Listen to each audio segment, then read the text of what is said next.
every home game. Didn't go on the road. There was a full-time beat writer who went on the road, but I was at every home game. And it was my first time getting to experience it. And there was a man in the clubhouse. At the time worked for the Sporting News. His name was Bill. I didn't know who he was. It was sort of an older guy who, unbeknownst to me, had really been around the block, had been sports editor at a lot of places. And I got to know him a little bit, and he sort of took an interest in me. I think it was because I was so clueless, and it was very obvious I didn't know what he was doing, and he was throwing me a life raft. But it turned out he was just like a nice guy who was interested in me. So we stayed in touch a little bit, and we would see each other at various things in New York. I saw him at the NBA draft, which I was covering for the Syracuse paper that year because a Syracuse player was drafted very high in the NBA. Anyway, fast forward, I'm in Norfolk, Virginia after college. I had a 6-month internship at a paper called the Virginian Pilot. It was wrapping up. I wasn't going to be able to stay there. They didn't have any openings, and I really wanted to get back to New York anyway. And I happened by dumb luck to see an article in the New York Post that was talking about how the Wall Street Journal was starting this Greater New York sports section. And oh, by the way, the guy they hired to be the editor was this guy, Bill. And I was like, well, I know that name. I'm looking for a job. I'm just going to send him an email. So I wrote a note, said, hey, I don't know if you remember me, but we met here and here, and here's what I'm doing now. And he wrote me back saying, of course, I do remember you. And oh, by the way, we actually have this opening for a news assistant, which is essentially like a glorified intern, but it's a full-time job right now. And you would be great for it. So why don't you come in and meet my boss? And I come in, and I'm pretty sure that I was like the 50th person to walk through the door, and everyone was getting very frustrated and said, whoever the next guy in here is who we're hiring. And it was me. So I spent 2 years doing that. Like, it wasn't really writing much. It was just essentially sort of like being an intern, like doing a lot of copy editing and whatever other people needed. And then, come 2 years later, there was an opportunity for me to get on baseball, which they knew I wanted, and the rest is history. Well, how much, Jared, how much freedom do you have to choose your topics and pursue the stories and travel, whatever? I have essentially 100% freedom. Oh my God. Uh, no one really ever tells me what to write about. Baseball is just sort of my domain, and it's my responsibility to come up with my ideas. The journal is you may know, it's like a very sort of quality over quantity approach to sports.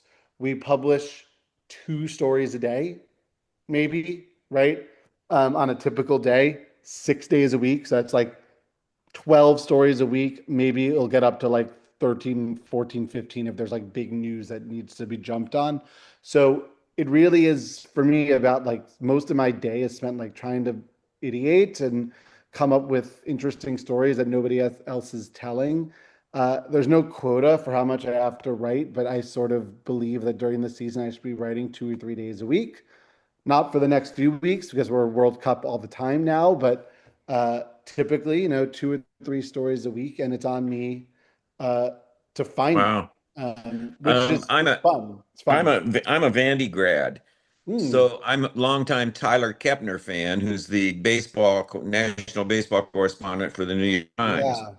I mean, how many jobs like yours, like Tyler Kepner's, how many kind of idyllic baseball jobs are there among baseball writers? These days, there's very few. When I started, I became the national guy in 2016, so that was a decade ago. There were, I don't want to put a number on it, but definitely a handful more national baseball writers than there are now. Um, Tyler is obviously a legend. He's going to be in the Hall of Fame one day in the writer's wing, unquestionably. There's nobody that loves baseball on this earth more than Tyler Kepner, and nobody that knows more sort of like esoteric knowledge about like baseball players from the 80s than Tyler. He's like an absolute machine. But there aren't many. Like the truth is, there isn't a baseball writer job I don't think that I would really want besides the one I have uh, of because my scope allows me to write what's interesting to me without having to get bogged down by things that aren't interesting to me. And by that I mean is most national baseball jobs these days, not Tyler, but most, Jeff Passan, Ken Rosenthal, some of these big names that you may know, so much of their mandate is to be breaking what I consider to be sort of inconsequential news, meaning transactions, who's being traded to whom, who's signing with who, the kind of news that it's obviously very exciting if you could post it on Twitter first, but has a very short shelf life because it's going to be announced by the team anyway. If not that minute, then a day later, right? But that drives so much of like the ESPN news cycle now. And that's what they spend so much of their time doing. I never wanted to do that. It's just not the kind of reporting I wanted to do. Sure. So at the Journal, we have no interest in that, right? I'm not writing about who's signing with what team, who's going to get traded to who.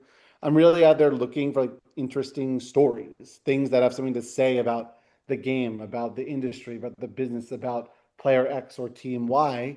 Um, and because of that scope, I couldn't imagine like writing about baseball for anyone else. I've been very fortunate. The Journal's kept me around now for 15 years, which, as you definitely know, in the modern journalism landscape, is like a lifetime. So I'll stay as long as they'll have me. Jared, I Wow. have a Well, feeling that Chuck Offenberger will come up with some interesting story that you're just going to drop everything and come to Iowa to cover. Please, I listen. I'm always looking. So reach out anytime, He and tried, I'll take ideas from anywhere. oh, he tried like crazy to get a well, game it's an going ideal in kind of, Cuba. Chuck, yeah. I was saying, The but go ahead. your your your your job, Jared, is ideal in terms of uh, the best kind of sports writing is if you don't have to go cover the damn game. You know, if you can look at the larger topics that are going on, the conversations that are happening, and that's what you're doing. And I really envy you. I mean, that kind of reportage is as popular today as it was 30 years ago, you know. I mean, and that's rare to be able to say anything like that in journalism today, that those the stories you like to do are the kind of like the old classics, and yet they're in a new format and they're just as interesting to the public. So, congratulations. Well, It's Pisses thank me you. off. I appreciate. Yeah, look, these stories do really well. Yeah, I see the data. I look, obviously every day to see kind of on our website what people are reading, and no matter what's happening in the news, and there's always a lot of news. Not all of it's good. Our sports stories somehow break through just about every single day over Iran, right alongside Iran and Trump and whatever other sort of thing is going on. People love sports. They want a distraction. They want to read about something good, sort of in a sea of news that isn't always good. And yeah, it's always very interesting to me to see when how our stories kind of cut through all the noise. Well, always take time when you're sitting down to write that stuff. Always take time to sit down and just have a short thought for those of us out here who would love to enjoy it as much as you get to enjoy it. Thanks very much. I appreciate it. Okay. Chuck, whatever happened to your idea about playing baseball with Cuba? The Cuban infrastructure fell apart. We couldn't even rent a car or, get gasoline, and so we just it was scratched. Jared, I was going to spend about 2 months of early 2025 in Cuba, going to games at each of the 16 teams that are in the provinces of Cuba, and I was really going to be writing a story about life in Cuba through the prism of their professional baseball system down there. But honestly, Cuba is such a wreck right now that the whole baseball thing is barely operating. So Yeah, unfortunately, that's I true. gave it up and I said it will be a piece that will be around for a younger, innovative sports writer sometime to come. So there you go. There you go. The pet torch is passed. Thanks, Chuck. And we'll come back to you in a minute too. Richard Gilbert, Okay. you had a question or a comment? Hi, Jared. First of all, thanks for being with us. Can you hear me? Yes. Yes, I do. Thank you. I'm with you. I couldn't help but compare Swing King to Moneyball only 17 years later. Was it an inspiration to you in any part of the work on your book? I, I don't think there's been, I think there's barely been a baseball book written since Moneyball that was not in some way inspired by Moneyball. That book was uh, just like remarkable, and the influence it's had is, you know, like impossible to overstate. But the answer is yes, absolutely. I am far from Michael Lewis. I would never try to compare myself to Michael Lewis, but I did want to tell a story that had sort of business implications, right? And it was very important to me and the publishers. Like when you write a book like this, you want it to try to appeal to people that wouldn't necessarily consider them diehard sports fans. And that's something I also live with every day at the Journal, where we are not a section that's, you know, we're trying to appeal to like general audiences, right? You go to a place like The Athletic, an amazing media organization. They are very much trying to appeal to like the diehards, people that live, breathe every day with these teams and with these players. The Journal is different. And I took that same approach to the book. How do we bring in people that wouldn't necessarily think to read a book about baseball? Well, you make it about something beyond baseball that might be more applicable. And Well, that's I give really your, excuse me, I give your response high marks because there's a certain humility in you about that. But I will tell you that from reading much of Swing Kings already, your book deserves to be on the same shelf as Moneyball. That's very nice. Thank Well, you. it happens to be true. And where did you? I understand that you grew to love baseball at a very early age. Where did you learn to be such a good writer and reporter? Huh. Taught you that?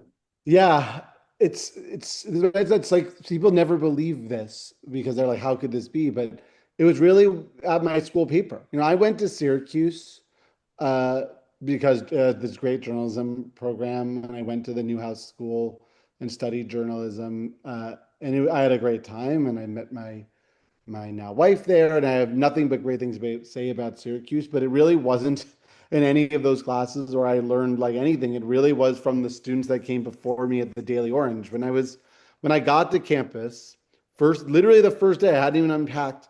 I was a fresh, just, you know, day one, made my way over to the Daily Orange office, which was like a converted frat house, like a block off of campus. And I went to find the sports editor.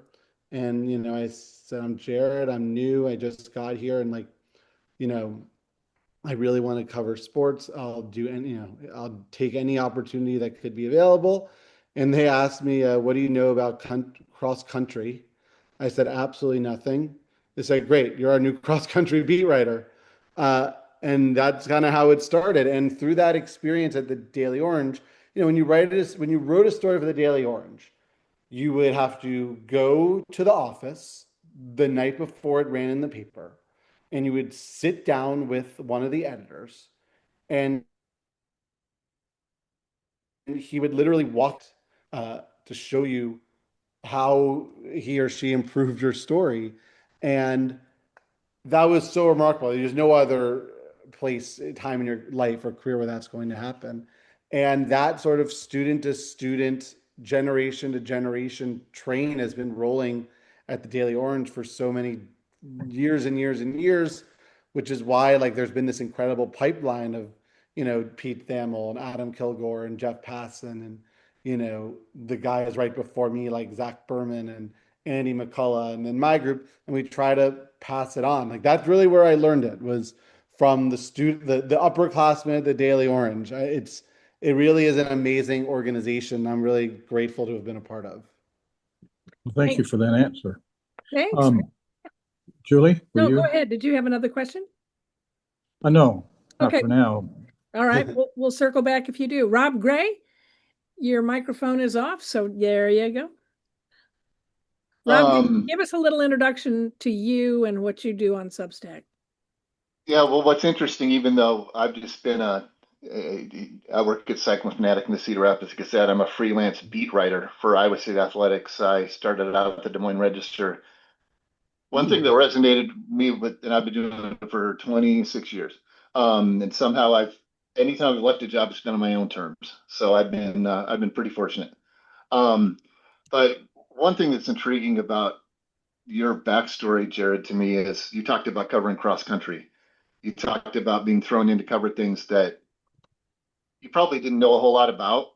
And I Hmm. was curious as to what impact that had on your genesis as a sports writer and a storyteller in general, because I had some of those same experiences early at the Register. I was a news assistant taking phone calls from coaches and scores, and then they put me on the NFL draft because no one was available, and then auto racing because nobody was available, and then wrestling because they laid off the longtime wrestling writer. So I had to do that sort of thing, and it led to a huge evolution for me. I wonder what it meant for you when you had to get thrown in to cover things you didn't know things about, how it really improved your ability as a writer and a thinker on sport.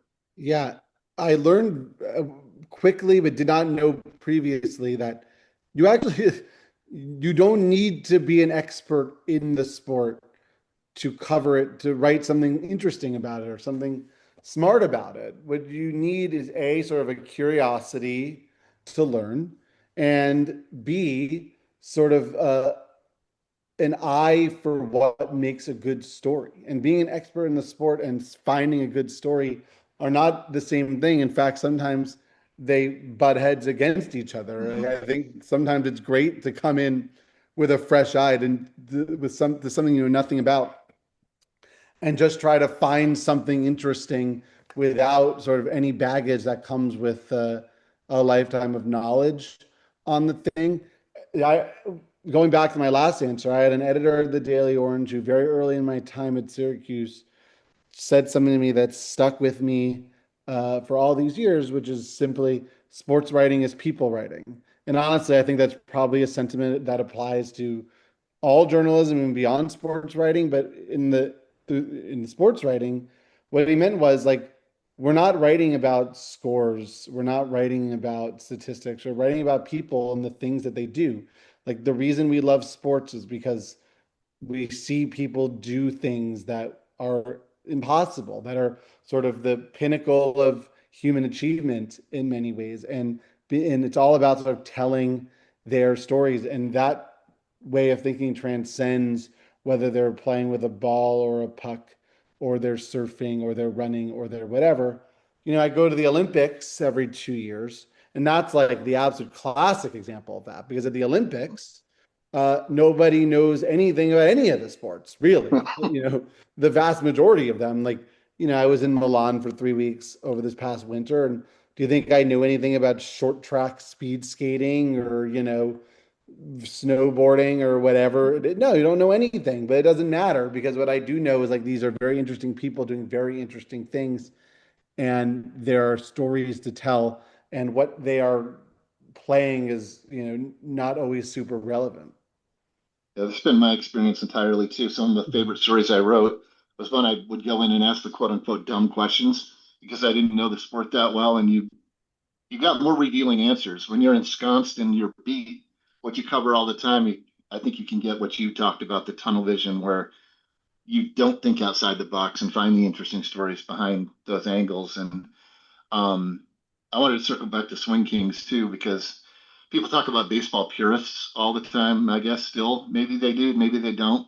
But comparing the innovation of the Swing Kings is apples and oranges, obviously, with the steroid era, the McGuire Sosa thing, which was supposed to revive baseball with the home run derbies, the Barry Bonds, and all that. But I wonder if, in a weird way, I guess how would you compare and compress? Because that was I mean, electric time, obviously, the home run derbies between all those guys, and it captured the nation's attention. Obviously, very different drivers for it.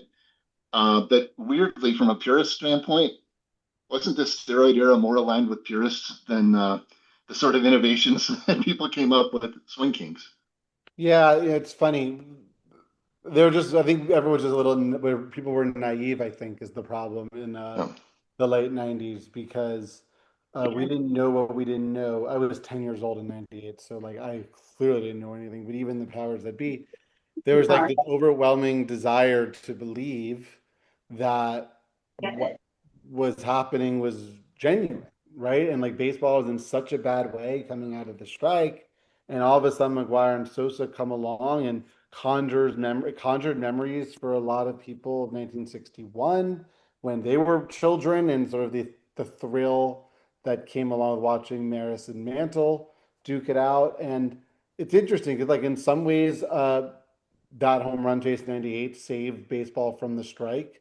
Obviously, then ended up having pretty bad consequences after that when baseball players were sort of brought into Congress and into courtrooms and stuff, which was a real debacle. But I think you make a very interesting point, like the reaction to what's happening now in baseball versus the reaction then. Many people do seem to view this pursuit of home run power a lot more negatively today than they did in 98. Part of that, I think the biggest reason is because in 98, when McGuire and Sosa were hitting all those home runs, everybody was hitting. Like batting averages were soaring. I remember one year, I think it was 97, where like someone hit like 355 and he was like fourth in the National League batting race or something, Yeah. you know? Like, and whereas nowadays, the collective batting average in Major League Baseball is like under 240, you know, and we're like approaching historic lows. So therefore, it's very easy to say, I think, for some, well, no one could hit because they're all just selling out for power and they're all trying to hit home runs at the expense of everything else. I strongly disagree with that way of thinking and could, you know, spend 20 minutes talking about why baseball is the way it is and how we've gone to this point. But I think it's very interesting. Yeah, there is still sort of this view that, you know, the home run is inelegant or brutish, and like real baseball is more about finesse than power. And you know, maybe that's, I understand that way of thinking, and maybe it's true to an extent, but look, the home run is what made baseball popular in the first place. Baseball had been around for 50 years when Babe Ruth came along. And it was only after he came along that baseball became the national pastime, became the sport that defined America. And it wasn't because he was Ty Cobb slapping singles around the field, because Ruth came and started hitting balls over the fence. So I would argue that home runs are integral to not just scoring runs, but also the popularity of baseball in America for the last, wow, a century. Okay. No question. Thanks so much, Rob. Hey, Tim Thank you. Grover, you've written about baseball, right? I have, yeah. I wrote a book called Barnstorming Babe, a slugger's bumpy trek across small town Iowa. I'll be happy to send you wow. a copy of that, Jared. And he got struck out on a spitball in Perry, Iowa. That was his first stop. Perry's like 8,000 people, not very big. And then half the towns they went to were like less than 10,000 people. So that really drew me in. And yeah, you kind of stole my thunder there that Babe Ruth kind of invented modern baseball. And just like within a few short years, it went from Ty Cobb's, small ball game to Babe and slamming that ball out of the park all the time. And it was, I mean, different rule changes and stuff like that too. They made the ball tighter. They quit throwing dirty spitballs, stuff Right. like that. And that helped the hitters see the ball better. And the ballparks became smaller too. There were some of them that they were like the Polo Grounds, I forgot, deep center field, but Huntington Grounds in Boston was like 625 feet Yep. straight out to center field. So you're not going to be hitting that ball out of there. But that was a real transformative time in the early 20s. And yeah, it was a really fun era to write about. So thanks That's for so being on cool. here today. You Yeah. got a great name for a baseball writer too, Diamond, right? I know, I didn't know it at the time. I guess I was born to do this. There you go. There you go. Thank you, Thanks, Jared. thanks, Tim. Chuck Offenberg. Thanks. I'd love to see your book. I'm going to take a look for it. That's so cool. I'll send it to you, okay? I'll get Oh, your that's very contact nice. info. Thank I'll you. send it to you. Yep. Appreciate Thanks it. so much. Chuck, you had something else to ask? Your mic's off. There you go. Yeah, one more time. Your mic is still off. Sorry. I wish I could turn people's mics There off. I am. There you Sorry. go. Yep. Jared, There you go. who is your who would you say is your favorite sports writer, still working or previous? I mean, who is somebody that you have really admired what they do and how they do it? When I was growing up, it was Peter Gammons. He was like, I didn't live in New York.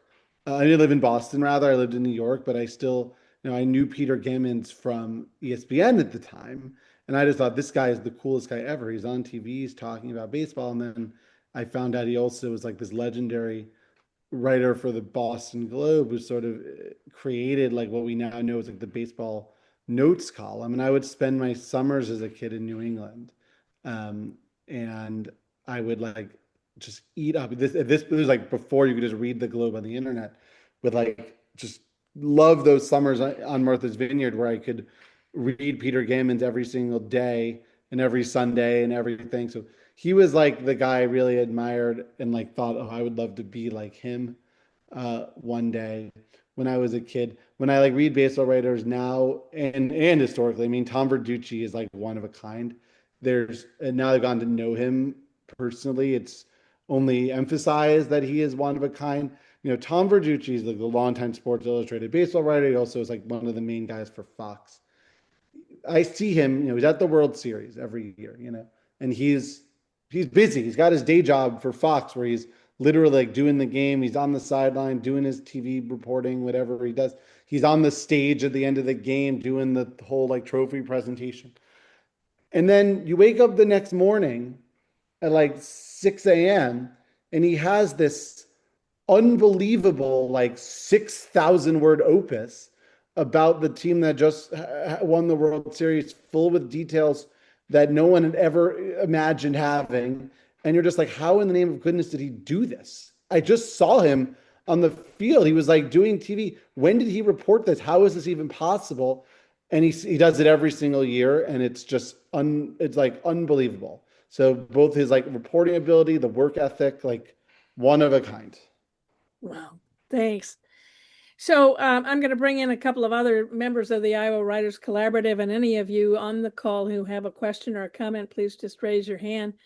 Bob Leonard, Robert Leonard is our resident anthropologist and gunwater in so many ways. Bob Leonard, I hope you're around and would love to bring you into this conversation. Well, sure. Thanks for being here, Jared. First, I have to ask, are you related to the Pulitzer Prize-winning scientist, historian, sort of an anthropologist, Jared Diamond? I was wondering if this would come up. No, we are not related. It's very unusual to see someone named Jared who is not sort of my generation. It was not a very common name, as far as I know, sort of in the generations before me. But I remember in high school, we read, maybe it was college, high school or college, we were assigned something he had written. Steel. It wasn't a book. It was like an art. It was like an article. Okay. It was like an article, and it was printed out by the teacher. We had to read it for some social studies assignment or something. And I remember seeing it the same name. And like my dad had Guns, Germs, and Steel on the shelf in Parker. It was a great book, but in Parker, I just think he wanted a book with the name Jared Diamond on it, sitting there prominently in the house, So I decided to send him an email, and he was a UCLA professor, so it was easy to reach him. And he responded, and we had a brief email interaction over our shared name. Now I get asked by journal readers, not that frequently, but not that infrequently, if we're related. Sometimes they think I am him. I'll get notes being like, wow, I was so interested to see you writing about baseball, considering you're normally writing about, the decline of civilizations or whatever. But no, just a coincidence. That's fun. Okay. Well, I just want to say I appreciate so much you saying that you don't have to be an expert to write about it. You just, they're all people's stories. And I wish every young person, when you encounter them, sometimes they're hesitant to write because they fear they don't know enough. And I think every young writer, and actually writers of every age, should take that lesson to heart that you said. I want to know who is your favorite sports broadcaster? I'm old enough to remember Red Barber and Vin Scully and people like that. Who do you think is the very best broadcaster today? Well, you mentioned Vin Scully. He's the greatest baseball announcer of all time. There'll never be anybody better. he's obviously no longer with us, but he was, he was around well long enough for me to both to have gotten to listen to him for hundreds of games. Literally, just the absolute greatest, will never be topped. Absolute led. Just I don't think it's like possible for anyone to do the job the way he did it by himself. No color commentator, weaving these incredible stories while also broadcasting the game. Truly incredible. In when was it? It was after COVID, so it had to have been pretty recently. In 2020, I don't know, one, I did a story. It was because that year, that October in 2021 was the 100th anniversary of baseball games on the radio. Um, and I did a story about sort of the history of baseball on the radio, and Vin Scully was the top of the story, and I got the opportunity to talk to him and quote him throughout the story, which was an unbelievable thrill when I got a phone call from Vin Scully. Picking up the phone and hearing that voice on the other end of the line was like hearing the voice of God on the phone, So that was really just incredible, just absolutely amazing experience, and no one will ever top him. That's great. Thank you. Thank you. Thanks. Hey, Barry Pyatt, I'd like to bring you in. Barry Pyatt is a member of the Iowa Writers Collaborative. He lives in Washington, D.C., covers a different kind of inside baseball called politics. Barry, do you have a question or comment here? Yeah, I do. First of all, I discovered baseball in 1961, and you remember what was going on in New York in 1961, made it a great year. But to add to that specialness, I was living in Van Meter, Iowa at the time, hometown of Bob Feller, who would enter the Hall of Fame the next year, a little town of 300. But my question is, we know that baseball has changed over the years. I'm curious to get your view on how writing about baseball, reporting on baseball has changed over the years.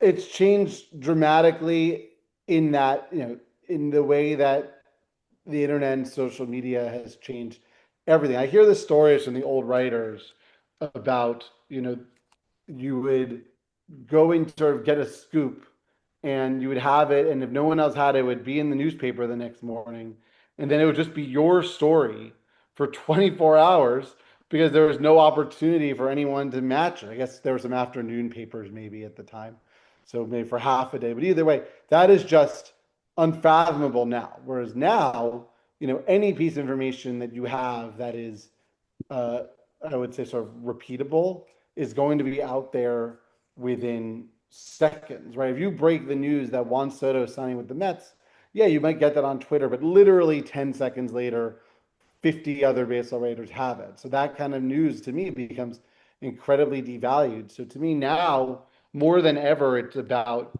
originality, right? About having something to say that's sort of like smart and creative and sort of very ideas based and it's like high in concept.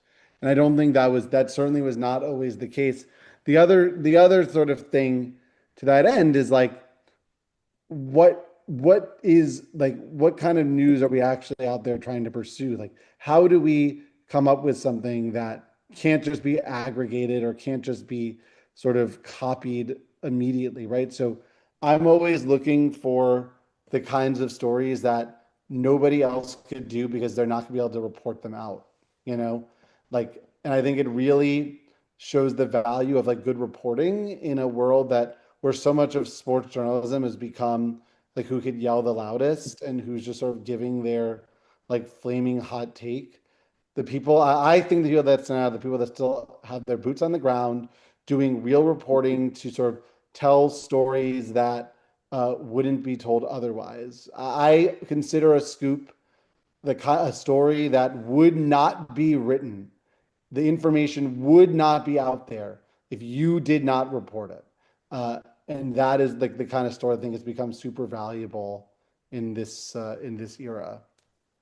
Bryce Oakley, you have your hand up. You're next. Thanks so much, Barry. and you'll need to turn your microphone on.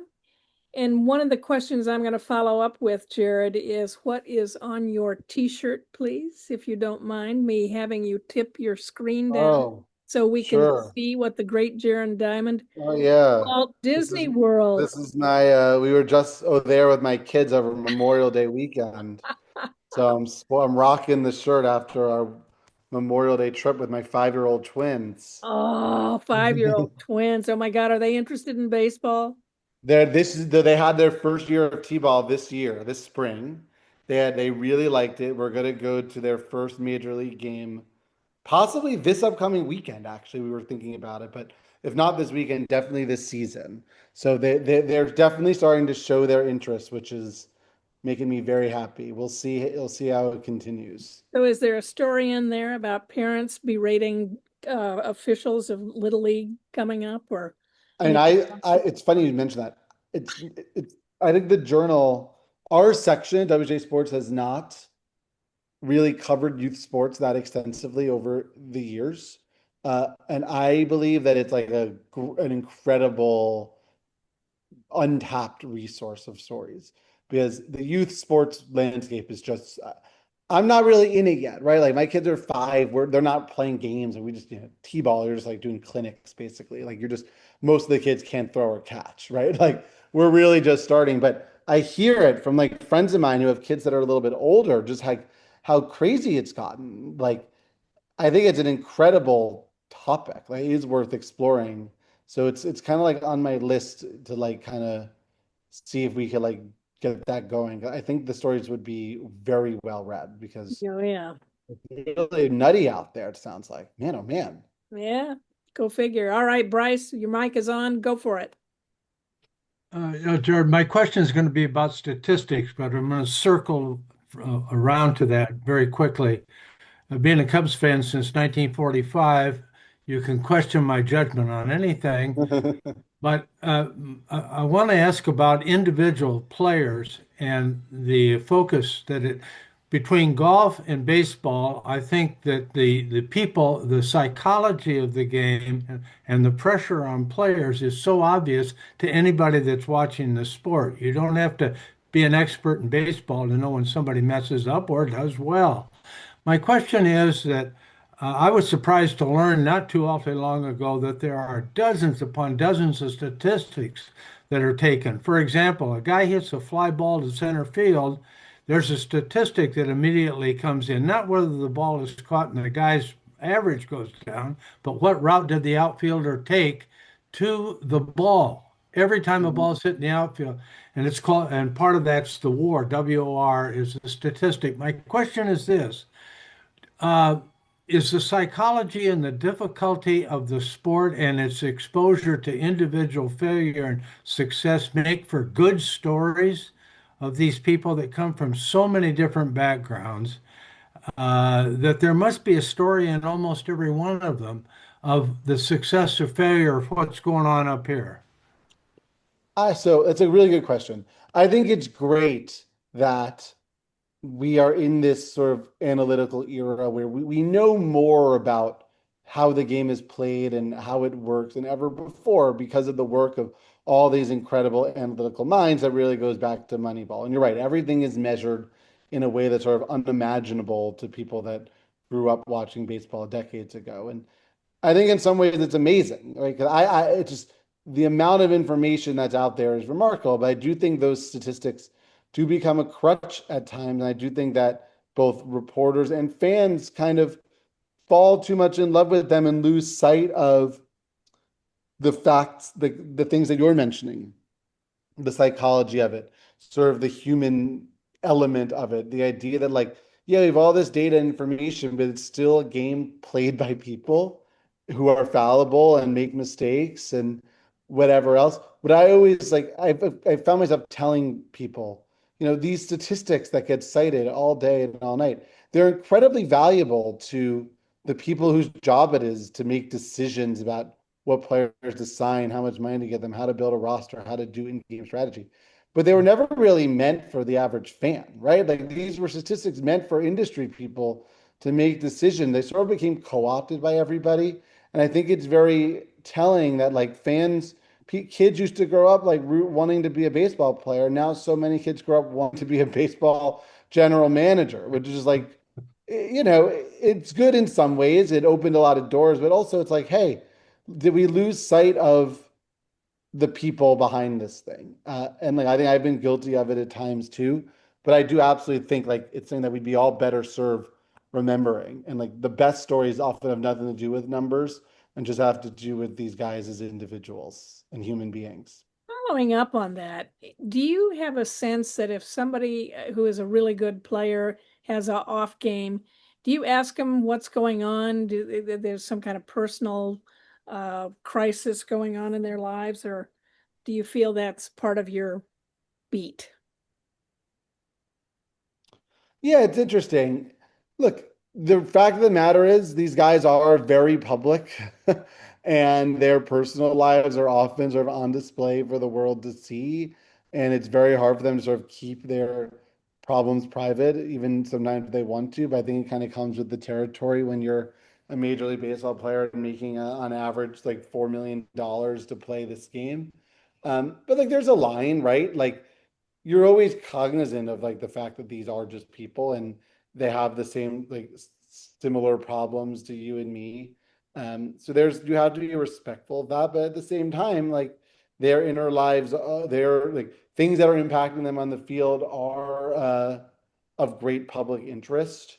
So you're kind of always balancing those two issues, and more often than not, their sort of issues do eventually become public. And I sympathize with that, but I also understand that like it is just kind of it's part of it. Nobody cares about my personal life working at the Wall Street Journal, but if I played for the Yankees, they would.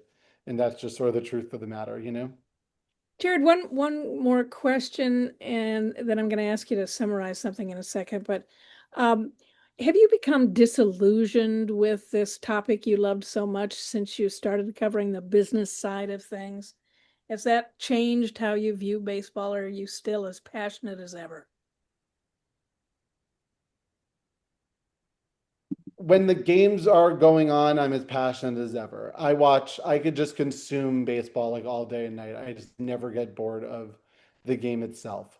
The stuff behind it, yeah, it's frustrating. There's times where it's less fun, right? Like I mentioned before, we're doing, got this labor thing, this big labor dispute coming up, and it's going to be ugly and it's going to be very frustrating, and I'm going to be dealing with, all these people who are fighting over money. And like it's interesting because from a reporting standpoint, at least for a little while, but then it eventually just becomes like, what are we actually doing here? But I'm able to compartmentalize it when the games start. The games themselves. Uh, I've never lost the passion for that. We didn't talk about sports betting, sports gambling, and also AI. Anything you want to say about those topics from what you've learned and stories that may be upcoming about all of that? Well, I've been covering sports betting for the Journal for the last 3-ish years. Yeah. So that was sort of added to my purview. Then when it became clear that sports gambling was going to become this like critical story, I have incredible, unending amounts of thoughts on sports betting, some of which I probably shouldn't share in public, but here's what I'll say. Pay attention to check your kids' phones, see how, or your grandkids' phones if you're older, see how much, if they have FanDuel on it, just tell them to, make them delete it right away. I think by and large, sports gambling has been an incredible net negative for sports. And I think I think the sports leagues are just now starting to recognize the threat that it poses to their business. And I hope that it's not too late because it's now so ingrained in our society. There's a generation of kids that have been betting on FanDuel from the time they were 14 years old. And I simply think that is going to lead to a lot of problems if it hasn't already. Yes, yes. What about AI in sports coverage and the business itself of sports?